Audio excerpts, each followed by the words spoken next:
So, good evening. Tonight we will enter into the text of the Bodhisattva Karyavatara. For some of you, it's a review because it's a text that you have seen already, read, and you are acquainted already with it.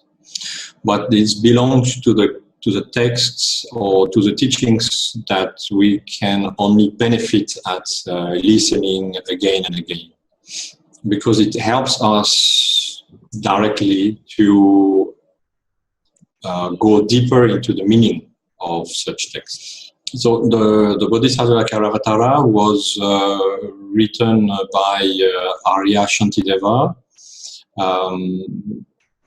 an Indian master of the 8th century. And the emphasis is directly concerning bodhicitta, how to practice bodhicitta, how to establish it within our mind. In this evening, I will not enter line by line, but we can start chapter by chapter. Line by line, it's something that we need to start in September and finish in June. With pleasure, by the way, and next September we can start line by line. But for now, it's I would more explain or go through the chapters.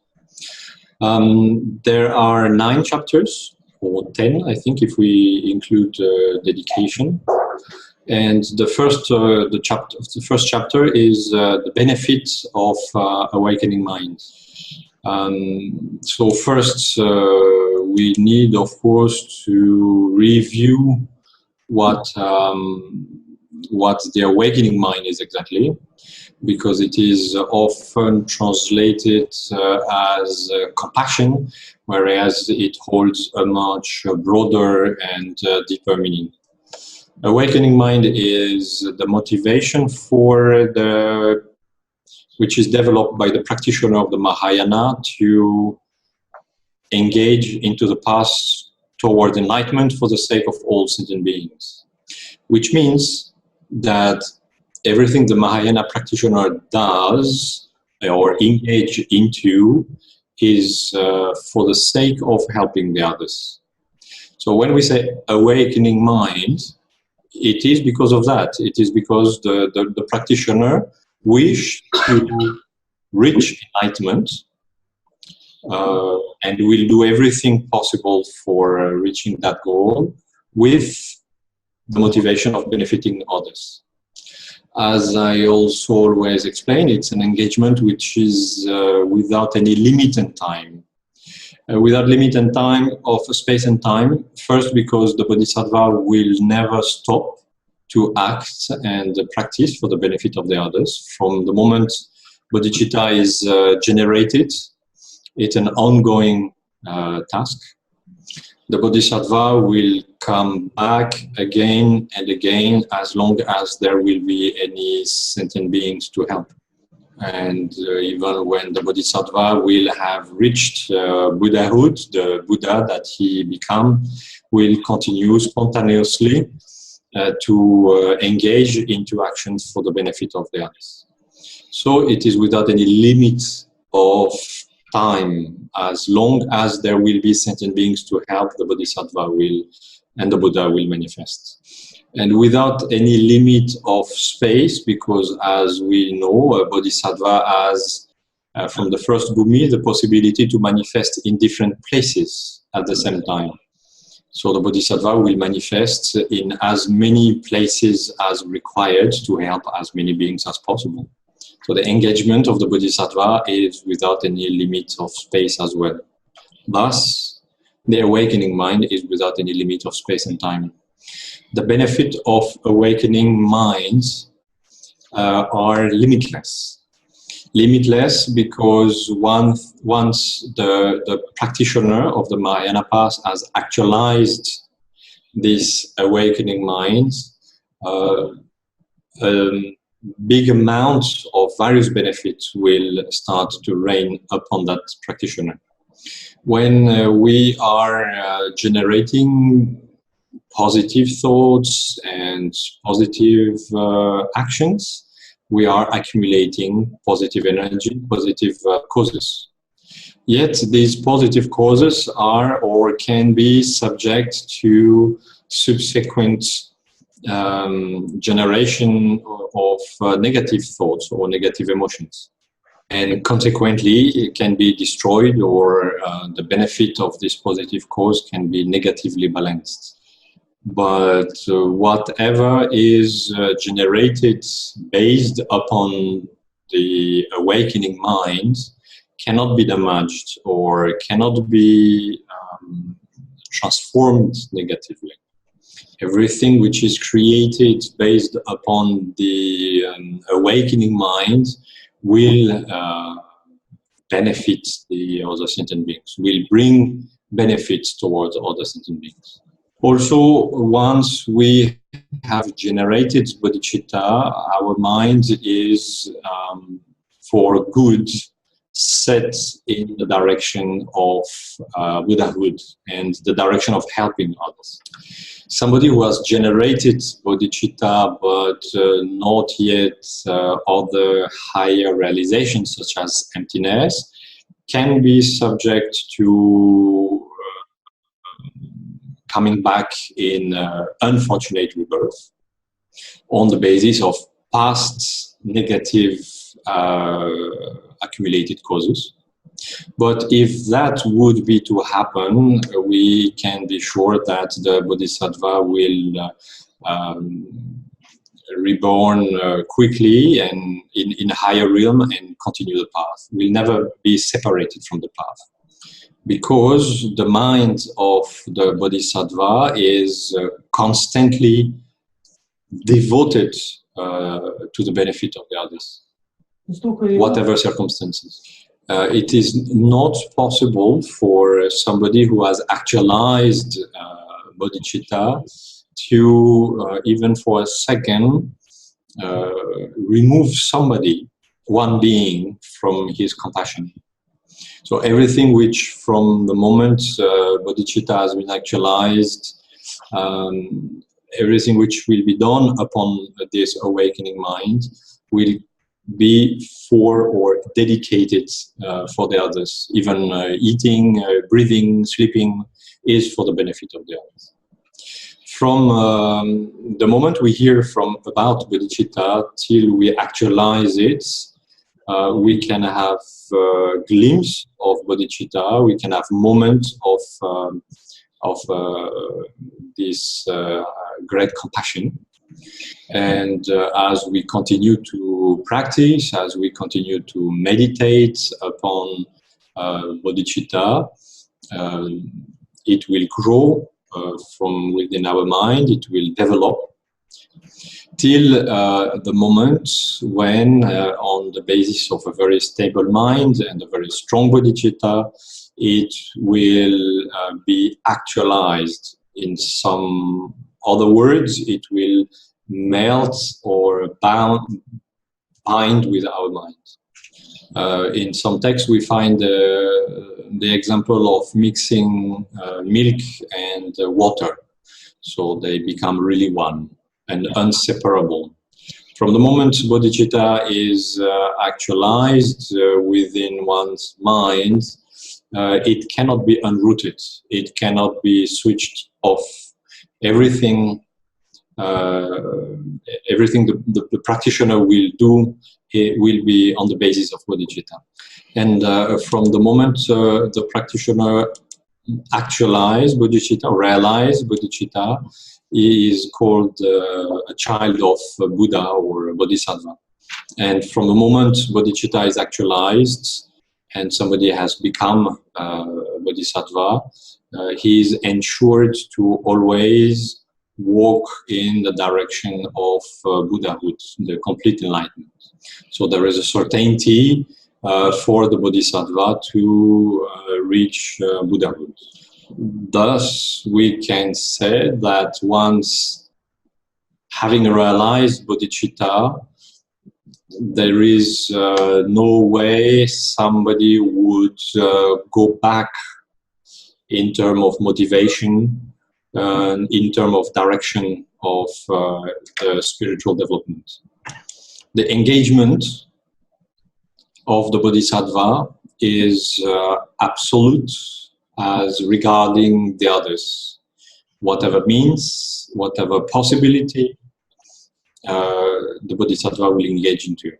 The Bodhisattva, once bodhicitta has been actualized in the mind, does not think anymore in terms of, do I engage for helping the others or not? There is a concrete and very stable motivation. And thus, constantly acting for the benefit of the others, constantly applying the 6 perfections, the mind of the Bodhisattva will be very swiftly free from illusion. Constantly practicing the 6 perfection means that the Bodhisattva will not lack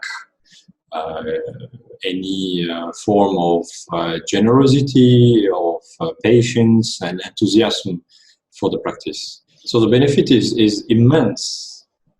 The benefit is immense because right now, even if we are positively motivated for the practice, quite often we fall under some distraction and laziness. Laziness under many various forms, which makes that we are not always focused on helping the others, and we do continue to accumulate negativity, negative causes.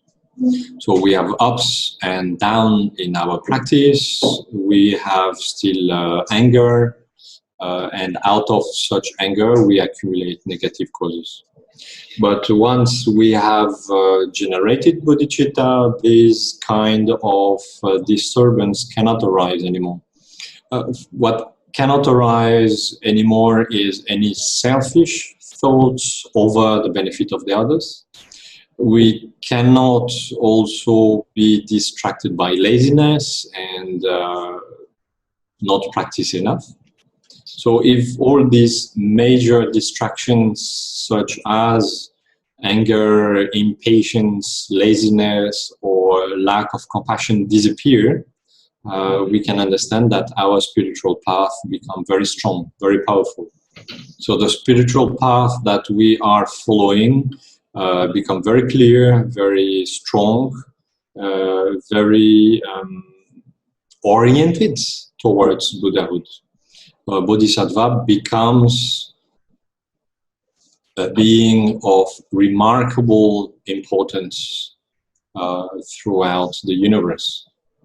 Because it is not so easy to generate bodhicitta, to actualize bodhicitta and orientate one's own life on the basis of it.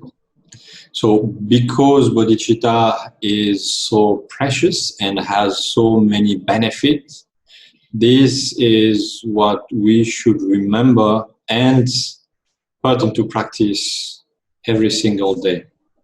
I will not start now to go into details as regarding how to practice and actualize bodhicitta, because this chapter is mostly dedicated to understand the benefit of this motivation.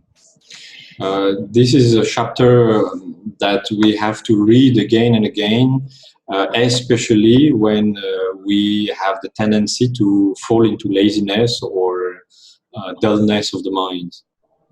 And this in order to recenter our practice, to reconfirm or in what direction we are walking. And we do need this from time to time because caught by the rhythm of life, we tend to forget our goal or forget the objective, the direction of this life. Because of all what we are encountering in our daily life, we tend to not remember our motivation, our core motivation. What is the core of my practice? What is the direction of my practice? What is the direction of my life? What I'm aiming at? We need to remember that and to remind ourselves of that regularly in order to remain enthusiastic and focused on the practice we have chosen. Because again, bodhicitta is not a simple matter of study. It's not a simple knowledge. It is something to apply in our daily life, to apply and develop so that it grows and grows till it makes one with our consciousness. So once understood exactly what bodhicitta is and what it will lead us to, every single day and as many times as possible per day, it should come back to our mind.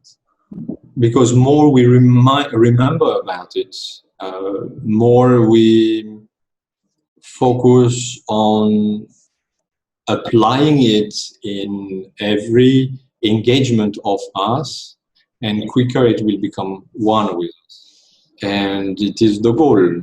The goal is that our mind find its direction and follows it with the least distractions. So this is among the most important things to focus on a daily basis. What is my motivation? What am I dedicated to? What I'm aiming at?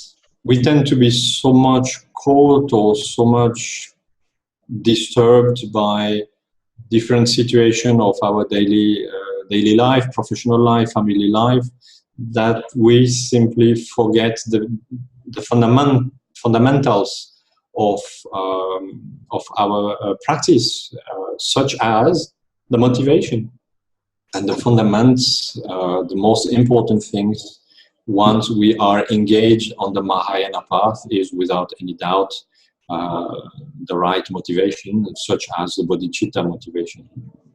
And again, and to emphasize on it, once we have actualized bodhicitta, most of the delusions are gone, of the distraction of the minds are gone, and we can really focus on reaching enlightenment for the sake of all sentient beings. Within the lists of benefits which can arise out of bodhicitta is the absence of fear. Since fear is based on our ego and our sense of possessions, which again come back to me, mine. Once one has generated bodhicitta, this is no more. So all what is connected with this me, mine will swiftly disappear and leave a place for a pacified mind. So can you imagine a life without any fear? This is one of the clear benefits of bodhicitta. And having a pacified mind dedicated for the sake of the others, the practice becomes extremely powerful. And if on the top of this power given by the pacified mind, which knows where it aims at, if you add this lack of anger, lack of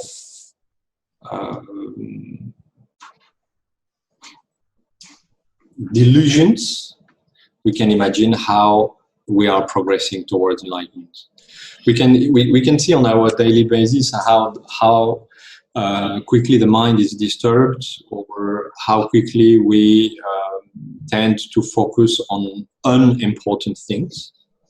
But once actualized within our minds, once bodhicitta actualized within our minds, the goal is so clear and so stable, because everything becomes focused on how we can help the others, and that help towards the others depends on my wisdom, depends on my patience, depends on all the good qualities. Okay, I just check carefully the chapter which I have in front of me to do not miss important points. Well, as it is said in one of the sentences, yes, the benefits out of bodhicitta are incalculable, are very difficult to even imagine. Yes, we can see through our daily practice how much we would like to help our children or people of our own family.